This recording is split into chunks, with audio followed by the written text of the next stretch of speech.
Guys, સબનસ કિચનમાં આપ સૌનું હાર્દિક સ્વાગત છે। તો આજે આપણે બનાવવાના છે એ ગરમ મસાલો। તો એના માટે મેં જો બધી વાટકીનો માપ સરખો લીધો છે। તજ લીધા છે, લવિંગ લીધા છે, મરી લીધા છે અને એલચી છે ને એ અડધી વાટકી લીધા છે। એલચી સાવ ઓછા છે। તો બધું માપ સરખો લઈ અને આપણે આને થોડા આવી રીતે ચલાવી લઈ એટલે જે ભીનાશ હોય ને એ નીકળી જાય તો પીસવામાં એનો સરસ પાવડર થઈ જાય। ત્યાર પછીનું બીજી વસ્તુ છે હું તમને પછી જ્યારે આમાં કરીશ શેકીશ ત્યારે બતાવીશ। મેં અહીંયા 2 વાટકી ધાણા નાખ્યા છે અને 1 વાટકી જીરું નાખું છું અને તમાલપત્ર નાખ્યા છે, પછી બાદિયાના ફૂલ નાખ્યા છે। એ બધું તમારી રીતે તમને જેટલું આવે એટલું નાખી દેવાનું છે। અને અહીંયા મેં લીમડો સરસ ધોઈ ચોખ્ખા પાણીએ અને થોડોક સૂકવી દીધો છે એટલે બહુ વાર નહીં લાગે। તો ગરમ મસાલામાં આપણે ઘીનો લીમડો હોય તો સારું રહે।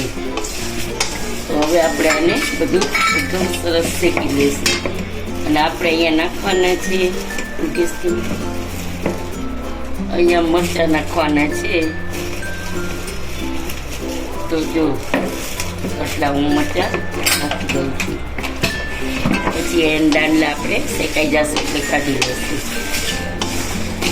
તો જો ગાઈસ મેં શેકાઈ ગયું છે સરસ, એટલે હું આ જે મરચાંના હતા ડંઠણ એ પણ કાઢી લીધા છે અને આપણું એકદમ સરસ શેકાઈ ગયું છે। અને જે પણ હજી રહી ગયા હશે ને એ હું મરચાંના ડંઠણ તો કાઢી જ લઈશ, એ તો કાઢી જ નાખવાના છે આપણે, પણ શેકાઈ જાય એટલે ફટાફટ નીકળી જાય એટલા માટે મેં કાઢ્યા નહોતા। હવે આપણે ગેસ કરી દઈશું।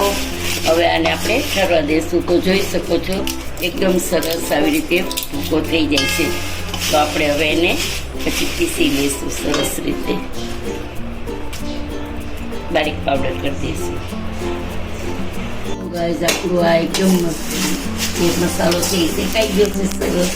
તો હવે આપણે એને મેં ડંઠણ બધા તોડી લીધા છે જો મરચાંના, અને આમાં મેં એક જાયફળનો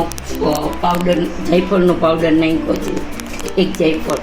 આમાં જાવંત્રી પણ હોય પણ મારી પાસે અવેલેબલ નથી એટલે મેં જાવંત્રી નથી નાખી।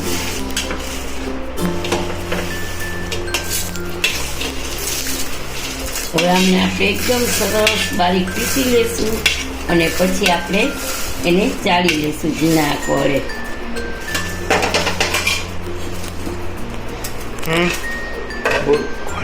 આપણે એકદમ સરસ ચાળી લઈ ચાલુ।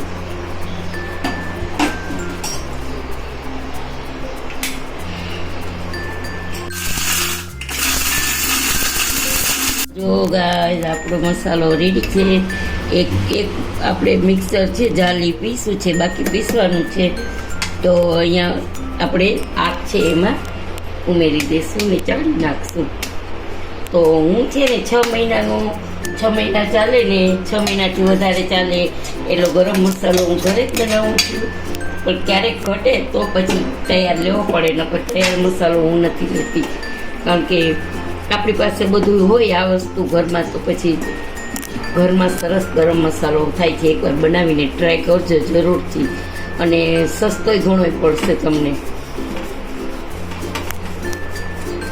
ભરાઈ ગયું તો આ વધ્યું છે ને તો હજી એકવાર આપણે લઈ લઈશું આના ભેગું।